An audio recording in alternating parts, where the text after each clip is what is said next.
Wait, what you just saw was the instinct of so many environmentalists. If they can just show you how scary the future is, then maybe you'll finally do something about it. But how many of us are actually doing anything at all? Don't worry, it's not your fault that you haven't been scared into saving the planet. Really, it's not. It's how you're wired. There are almost 7 billion people on Earth.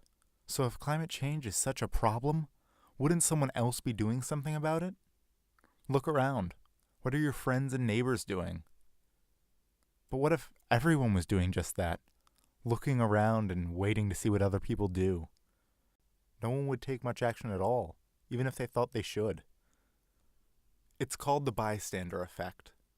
One of the most famous examples is a room slowly filling with smoke. Alone, most people see the smoke and react. But when people are in a group, the reaction time is much longer. People either think that someone else is more qualified to deal with it, or they just don't want to look foolish if they're overreacting.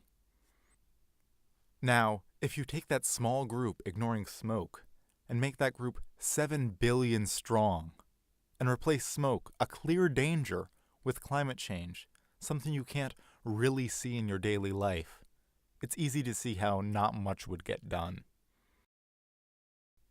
Environmentalists need to stop making climate change just a scary issue of right and wrong, and we need to find a way to make a case that people can relate to.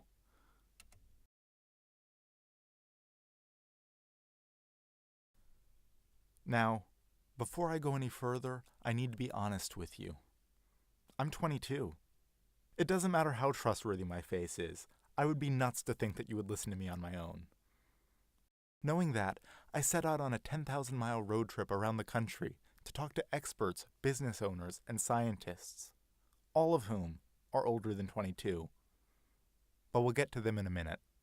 First, we need to know what environmentalists are really concerned about when it comes to climate change. Put simply, it's greenhouse gases. At normal levels, these gases keep our climate predictable.